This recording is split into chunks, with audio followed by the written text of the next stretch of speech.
There just wasn't anybody who specialized in adult eczema because you basically had to say, I'm willing to take a 70% pay cut so that I can take care of really difficult patients, so that I can go home at night, have trouble sleeping because I'm worried about the people that I saw and I feel bad for them. Whereas my colleagues who are taking care of skin cancer, acne, warts, rosacea, normal stuff, they're not worried about their patients because they're basically well, and they make 3 or 4 times more than I do. Welcome to another episode. I am so excited and pumped for today's episode. If you heard the teaser, you'll hear that my guest just shared a lot of great information. And the thing that I love about my guest is he's such a unique type of dermatologist. And it's so rare to find a dermatologist who practices this way and listens to patients the way that he does. So if you can relate, or if you really enjoyed listening to this podcast and you appreciated the way that this dermatologist practices and works with his clients, feel free to send me a message and I'll pass it along to him if you are thankful for a type of dermatologist like this who actually listens and actually gives different types of advice that is not just, what we hear every day, and it's unique advice that is different and that he really cares about helping people. So that is what I love about my guest today. And just remember that you can always connect with me on social media. I share tips all the time and I share my journey and my before and after photos. You can find me at Eczema Conquerors on Instagram or Facebook, and also join my free eczema support group at Eczema Conquerors Support Group. You can find that on Facebook. If you also head to eczemaconquerors.com, you can get my free guide for 6 steps to helping you clear your skin. And those are just some tips that have really helped me along my journey as well. If you've seen my before and after photos, I know my legs and my arms and various parts of my body looked like they were burned because it was so bad. And at times it would take me 30 minutes just to put on pants. I'll be sharing more about my story soon, but yeah, if you head to social media, you can connect with me there and hear more about my journey and the tips that I want to share as well. This podcast is sponsored by the Conquer skincare line. It's shipped to over 20 countries worldwide, places like India, Thailand, Germany, Malaysia, Singapore, Hong Kong, US, so many places around the world. And we just thank you for supporting small businesses like this because it really means so much to us. And yeah, it just even allows us to help this podcast to continue running so that we can continue to give out free information to help you on your journey. And it just means so much to us. So thank you just for all your support, and especially if you've ever purchased Conquer skincare products before. We really appreciate it. And a new body wash just launched as well. And I just love this body wash so much. I've already had a few people who have tried it and they said that they loved it. It didn't sting their hands when they used it. Some people are using it as hand soap as well. And loving and healing music is actually played over these products for hours during the manufacturing process. And I just love that because so much love and care is put into not only the ingredients, it's all organic ingredients. It's really high quality ingredients like biodynamic avocado oil and organic calendula, which helps with inflammation and is an antioxidant as well. There's also oatmeal in it, which is really soothing and anti-inflammatory, and also chamomile. And did you know that traditionally chamomile was used as an anti-inflammatory and antioxidant? So there's also no mineral oil, no petroleum, no propylene glycol, no parabens, no phenoxyethanol or fragrance or SLS in this body wash or any of the Conquer products either. We use really high quality ingredients to help you, especially because I've been through so many flares where I would be using a jar of cream every single weekend. I would run through cream like crazy and finish the whole jar. And I looked at the ingredients one day and I just realized what I was putting on my skin. And I told myself that I wanted to make a product where it would have really, really high quality ingredients that would support me in the healing process and be moisturizing and not have any of those ingredients which are not favorable to the skin. So I hope it really helps you. And if you're interested, just head to eczemaconquerors.com and head to the shop section and use podcast 10 to get 10% off. And that's podcast 10. Without further ado, here is today's podcast. And just to let you know, the podcast was really long, so I split it in half. And in the next episode, you'll hear other great tips that this dermatologist shares. For example, he shares different types of supplements that are super helpful that a lot of people probably haven't heard of other dermatologists prescribing. So I just love that he offers complementary and integrative alternative solutions as well. So I hope you enjoy today's podcast. Hi, and welcome to the Eczema Podcast, where you'll learn tips, products, and natural eczema remedies from Abby, registered holistic nutritionist and founder of eczemaconquerors.com. Stay tuned as she invites experts in the field. Here's your host of the Eczema Podcast, Abby. Hi, everyone. Welcome to the Eczema Podcast. Today, I have a really great guest on the show today, and his name is Dr. Matthew Zirwas. He is a wealth of knowledge. He's actually friends with Dr. Peter Leo and Dr. Jonathan Silverberg, both of who I've had on the show. So it's actually pretty neat because I was talking to Matthew and he mentioned that they're actually all really close. And they're also they're actually one of the few experts in the States that actually specialize in dealing with patients who have eczema. So hi, Dr. Matthew. Welcome to the show. Hello, Abby. And I would give a little caveat there in saying that we're some of the very few dermatologists who specialize in adults with eczema. There are lots of people who specialize in kids with eczema, but adults with eczema, Jonathan, Peter, and I are probably three of the very small number of people who do that. And while we were talking, you actually mentioned something about how, because you guys specialize in eczema, you guys actually earn 4 times less than regular dermatologists who could see a lot of different other patients. Yes. And so I can't speak necessarily for Jonathan and Peter, but I would assume that it's actually very similar. So it's one of the things that's an interesting. Patients, whenever they come to see me, will often ask, why hasn't any other dermatologist sat down and spent 20 or 30 minutes talking to me about my eczema? And you do that every visit. And the reason is that, most dermatologists, there's so much demand for them to get seen, for patients to be seen. People want to come to get seen to get checked for skin cancer and to get their acne better and to, get their Botox and whatever. And so there's so many people wanting to get in that they have to see patients very quickly. And they see patients about every 7 or 8 minutes on average. And so they just don't have the time.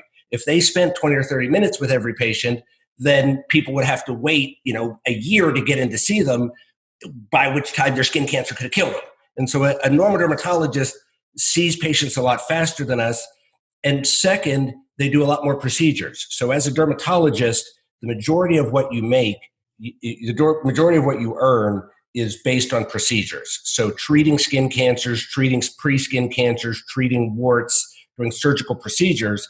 So for me, when I spend 20 or 30 minutes with a patient, I get paid here in the U.S. somewhere between $70 and $100 by their insurance company for spending that 20 to 30 minutes.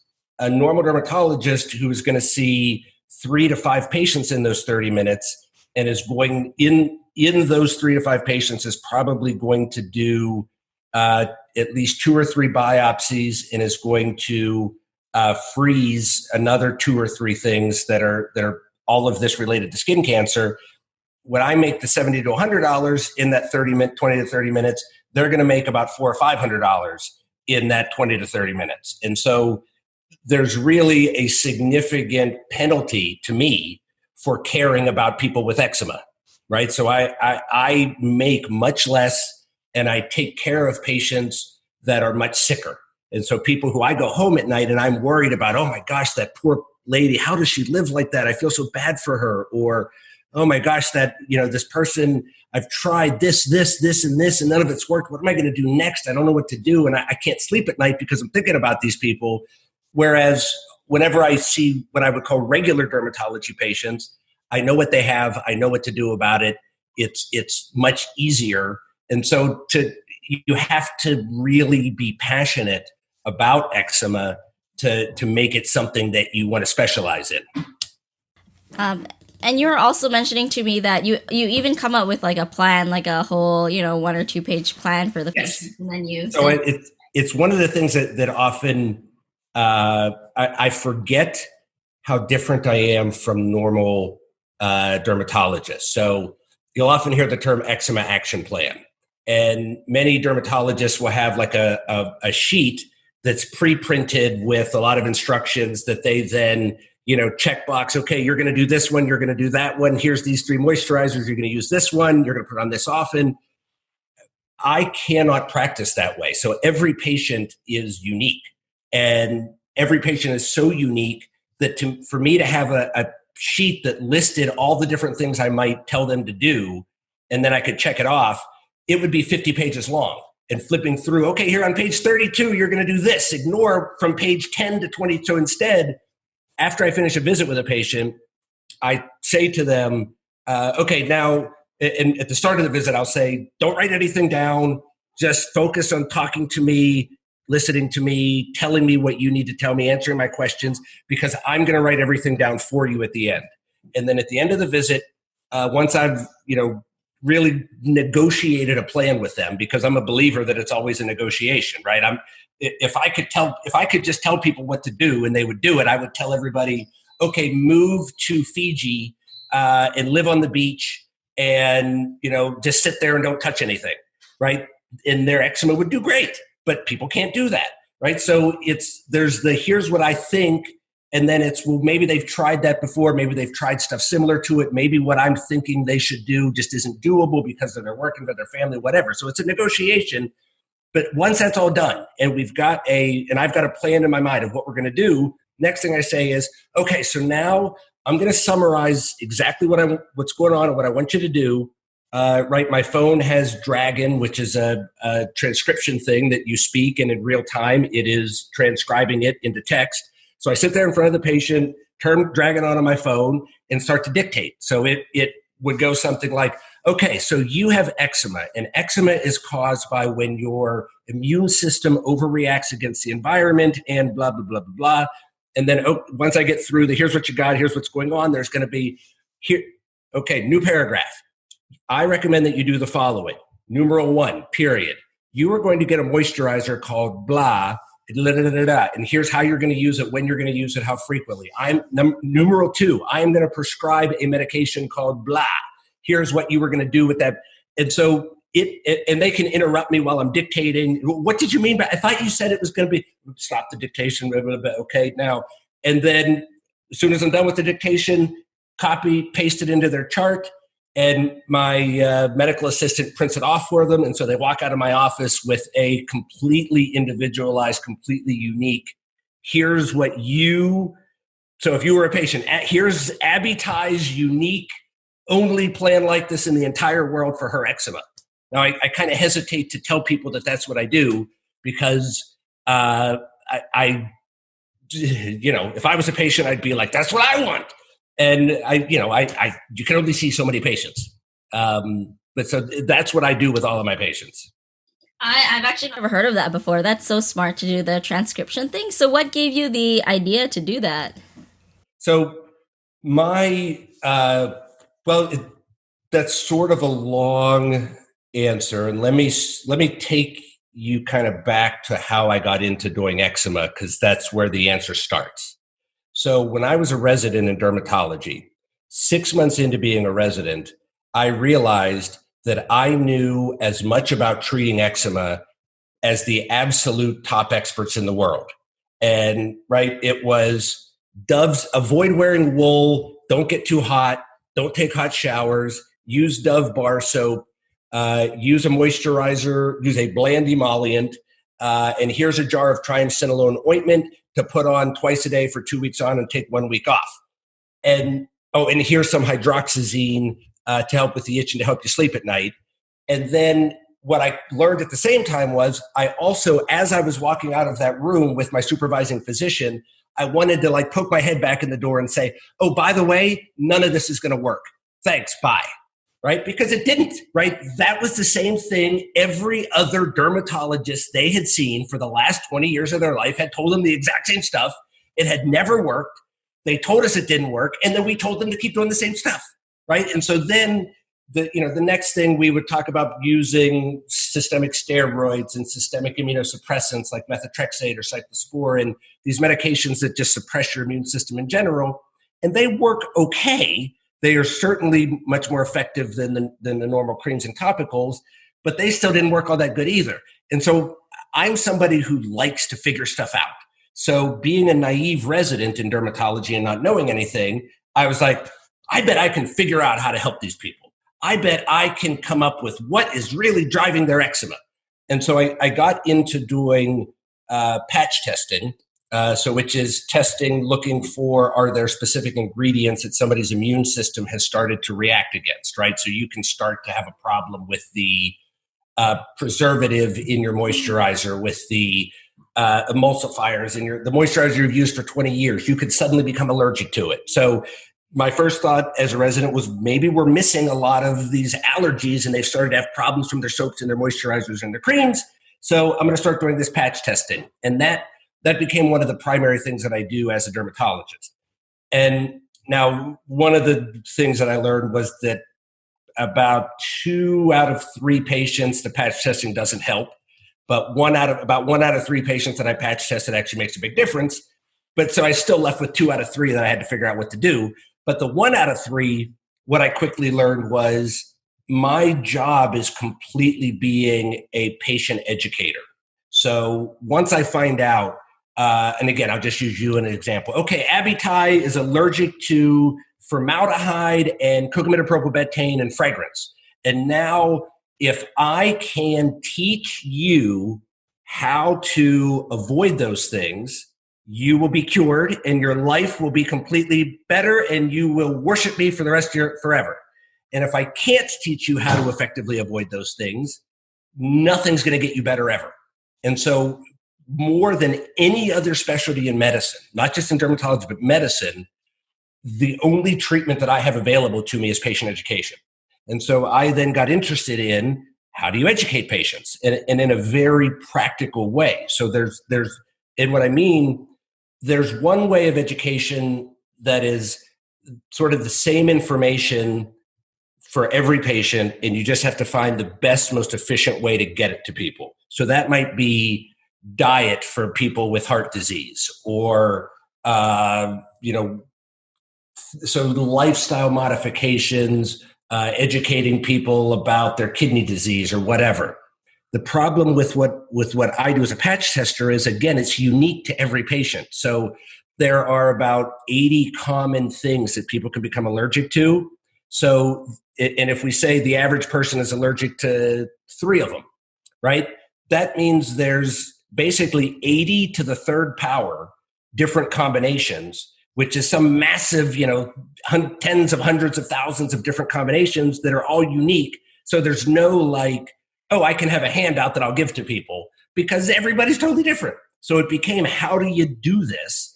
And so, as I did more research and more experimenting on patient education, it really became interesting. And how do you really do this? How do you educate people in an effective, efficient way? And one of the things that's interesting is that, right, you would assume that talking to somebody face to face would be the most effective way to educate them. Totally wrong. Not effective at all, right? And why is it not effective at all?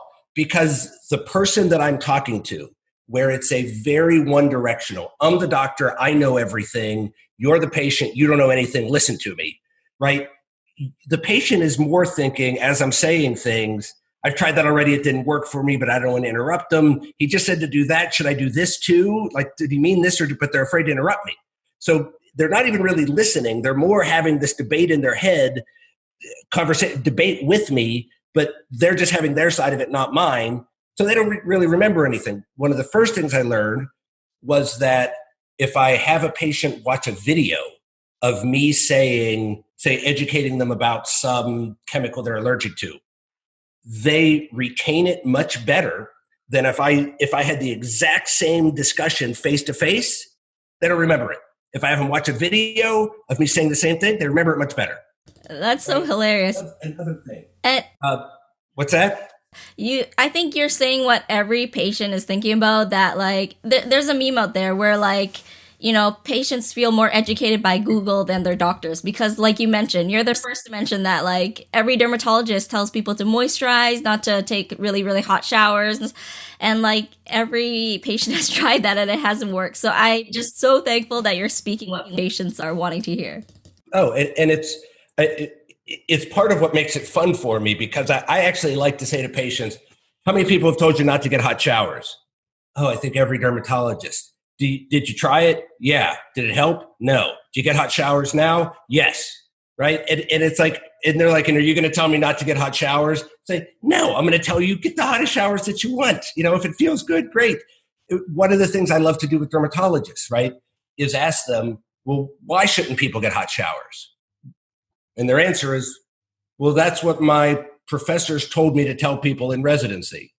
Okay, well, why'd they tell you that? I don't know. Does it seem like it helps your patients? Yes. Have you asked your patients? No. Right? And so now, why do we tell people not to get hot showers? So the science behind it is actually kind of interesting. Think about butter on a plate.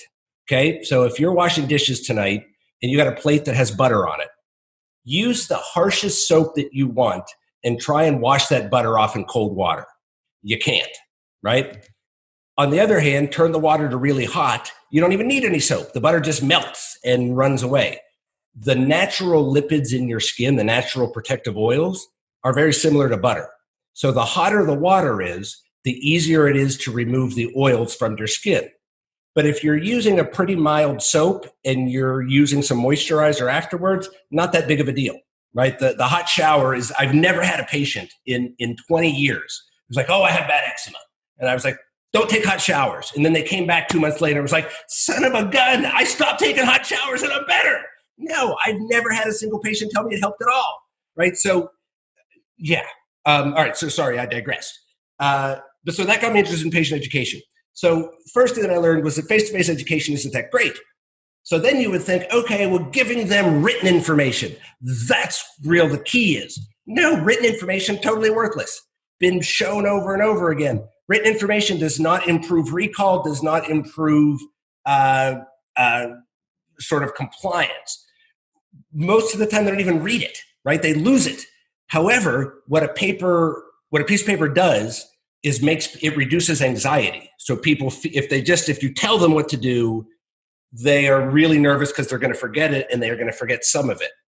By far the best way to do it is a written material that you have personalized and made notes on it. Okay, don't listen to this part. This part right here is really important for you, blah, blah, blah.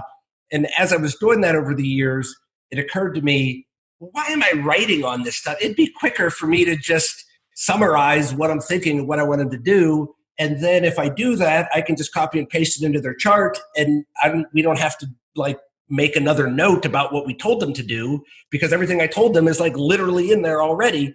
And so that's whenever I started, dictating in front of my patients and then immediately printing it, handing it to them when they walk out of the room.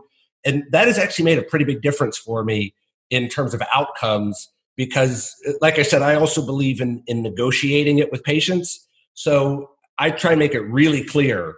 If you don't think you can do what I'm telling you to do, tell me, right? So whenever I say I want you to do this, I'm going to say, do you think you can do it? And no, that's going to, I don't have time at night to do. Okay, great. Then we're not going to do that, because I am, again, not a believer in, so I'll hear dermatologists say things like, well, if the patients would just listen to us and put the moisturizer on twice a day. What I want to say is, you do it. You put the moisturizer on twice a day, right? How many? No, they're not doing it. It takes too long. Your clothes stick to you. The bleach baths. I think bleach baths are the worst thing in the world that ever came out in the world of dermatology. I think that now, do they occasionally help somebody? Yes, right? But number one, if somebody told me I could live an extra 20 years and be very healthy if I just started taking a 20-minute bath every night, I would be like, meh, I'll die when I'm 60, right? There's no way that I'm going to take a bath every night. Just not, my life is not going to permit that, period. Let alone if you told me to put bleach in there, right? I understand the idea behind the bleach. I know it's not going to sting and burn and be irritating, But unless you have a long conversation very specifically about why the bleach is not going to be a problem, nobody is going to go home and put bleach in their bathtub, right? It just doesn't, but it's an example of, does that work in kids? Yeah, it probably works in kids because parents are used to putting their kids in the bathtub. Are you going to get many adults to get in the bathtub every night for 20 minutes? No, you are not, right? But is the patient going to say, thank you for telling me that, Dr. Zirwas, but there is no way I'm going to do that? No, patients want to, right? There's an innate, it's just like as a kid with your teacher. You want your teacher, you want to say yes to your teacher. You want your teacher to like you. You want to say yes to the doctor. You want the doctor to like you. So the patient sitting there in your room is thinking, well, it's going to be really hard to get a bath every night, but I guess I can, maybe I can make that work. But it is not going to happen, right? They're afraid to tell me that, and they're trying, but it's just not going to happen, right? And so I need to come up with, okay, what am I going to do that's different from getting in the bathtub every night? Because I know they're not going to do that, right? So it's negotiating that with patients and giving them permission to disagree with me and to tell me, no, I'm not, I can't do that. I would love to do it, but I can't, right? It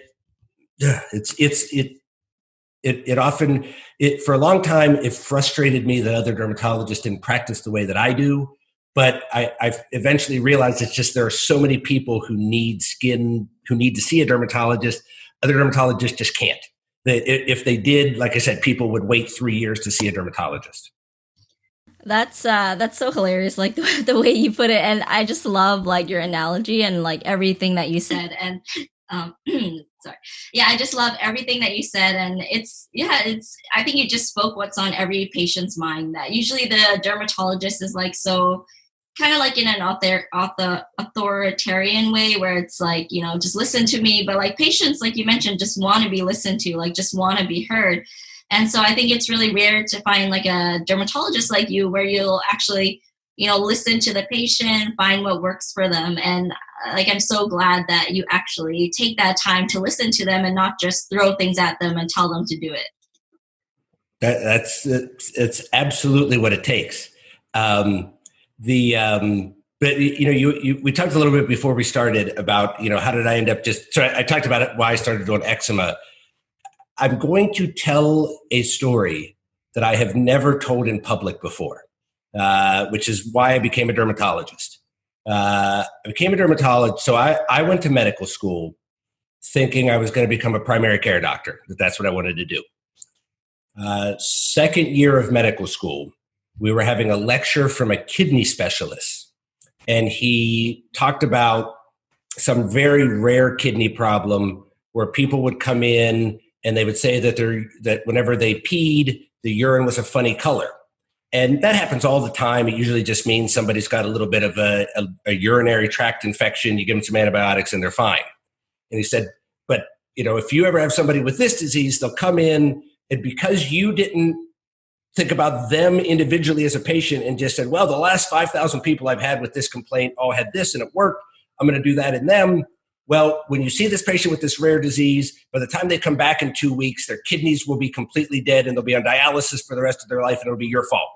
And I was like, oh my God, as a doctor, I could make mistakes. Good Lord, I thought that doctors knew what was wrong with people and what to do for them. And it turns out doctors don't.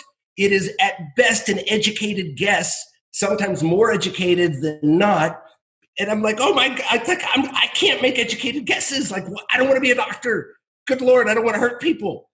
But I'm already $60,000 in debt, and I can't drop out of medical school. So now what am I going to do? Okay, what can I do that is the least like being a real doctor? I'll be a dermatologist, right? So that's why I became a dermatologist. Now, once I got into dermatology, it turns out this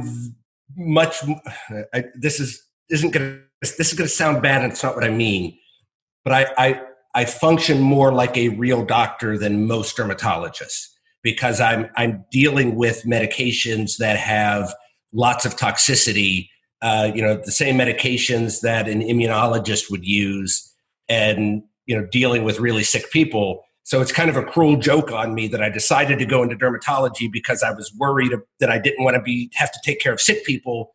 And I decided to do the thing in dermatology where I'm taking care of some of the sickest people. But that's why I became a dermatologist, because I in medical school, I decided I didn't want to be a real doctor. So I would become a dermatologist instead. Now, before anybody says anything, because I do get this question sometimes when people ask me, what do you do for a living? And I say, I'm a dermatologist. They'll say, oh, that's kind of like being a doctor, right? And I'll be like, well, actually, it is really being a doctor. But so before anybody hears me say that and says, dermatologists are real doctors, I know we're real doctors. That's just kind of me. I like to say things that make people go, what is that guy talking about? I like to, that's how I tend to try and get people engaged and interested, is by making slightly controversial statements. That's so funny. But even as dermatologists, don't you guys need like an extra, is it like 4 years more education? Yes. So we do the same medical school that everybody else does. And then we do 4 years of additional dermatology specific training after medical school. So it's same medical school, residency just as long as everybody else is. So we are just as much real doctors as everybody else is. Thanks for listening to part 1 of today's episode. I hope that you'll stay tuned for the next episode, because my guest shares different supplements, different tips that can be very helpful for the skin as well.